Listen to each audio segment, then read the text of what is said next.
All right, moving right along. Let's do 19 through 27. Let's do those questions. So what type of mutation would most likely cause a major change in the organism's phenotype, and what is a phenotype?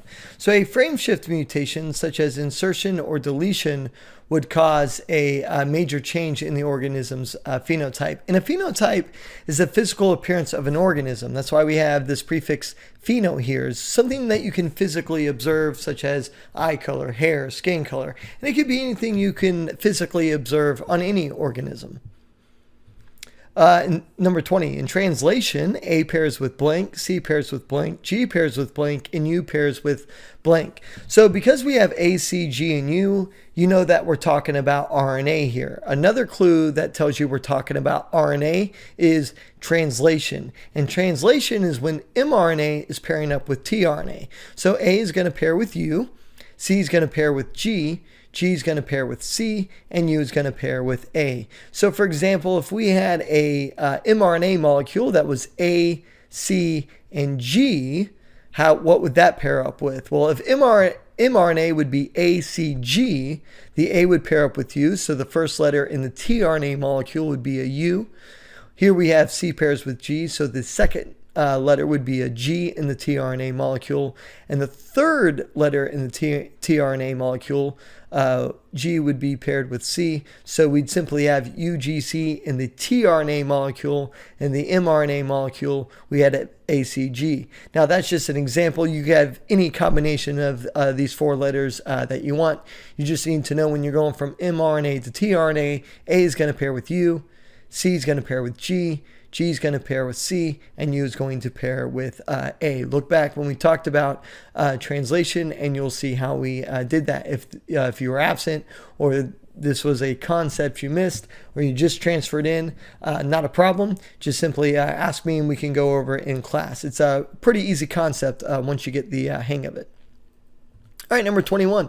What are the four types of chromosomal mutations? Well, there is duplication, there's deletion, there's inversion, and translocation. And remember, these three right here, inversion, deletion, duplication, they involve one chromosome. Translocation involves two chromosomes. Number 22, what type of RNA brings the amino acid to the ribosome? So ribosomes deal with making proteins. So the mRNA, remember, makes a copy of the DNA. So it's actually going to make the order. So what brings the amino acid to the ribosome?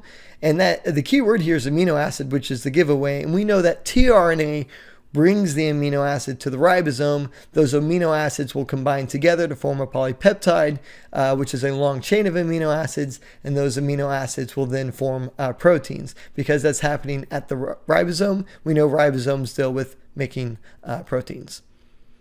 What pairs up with codons? Well, codons are three bases in an mRNA molecule, and pairs up with three bases in a tRNA molecule, and we call these anticodons. So codons pair up with anticodons. The mRNA pairing up with tRNA, and we call the three bases in an mRNA molecule codons. We call the three bases in a tRNA molecule anticodons.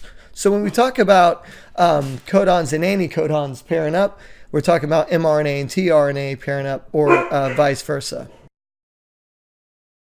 What is the commonality in DNA shows strong evidence for? And when we're talking about that, we're talking about all bases being ACGT in all organisms. And just on a side note, ACGT, we're talking about DNA. We have to be talking about DNA because we have thymine here.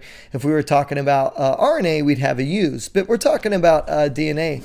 And it shows that we all come from a common ancestor, because it doesn't matter what organism you're looking at on Earth, it's going to have adenine, cytosine, guanine, and thymine, and that shows strong evidence that we all come from a common ancestor. And you got to go way, way, way, way, way back in time to figure out what that common ancestor is.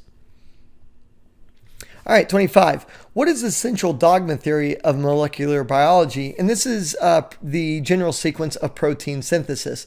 But it's called the dogma theory because it is the foundation for molecular biology. And that is DNA to RNA, RNA to proteins. So that is the basic sequence of protein synthesis.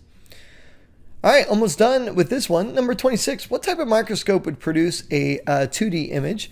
Well, that would be an electron microscope, and specifically a transmission electron microscope. It would not be a scanning electron microscope that would produce a 3D image. On a side note that is not mentioned here, remember electron microscopes, they come in black and white, and the reason they come in black and white is because electrons do not come in color, and scientists add false coloring so they can see the image in color. Number 27, what are the small parts inside cells that perform specific functions? Are these considered living? Explain why or why not. So we can simply say something, but we got to know the why. So these small things inside cells are known as organelles. This would be like the cytoplasm, that's the jelly-like structure that holds all organelles. The cell membrane, which is the boundary from the outside environment from the cell. You have the ribosomes, which make protein. You have the smooth ER, which removes toxin. All those things are organelles. Now, if we look at cell theory, remember, cell theory states, one of the things it states is that the smallest living thing is a cell. Anything smaller, it's not alive. That's one of the parts of the 3 parts of cell theory. Well, this part right here explains whether they're alive or not. Well, if cell theory states that the smallest living thing is a cell, and the organelles are inside cells, obviously organelles are smaller than a cell, so therefore they are not alive. All right, that's going to be it for this video. If you have any questions, please feel free to write them down or contact me. We only have one video left. Make sure that you are studying so you can ace that midterm and have an awesome grade in the class. We'll see you guys in the next one.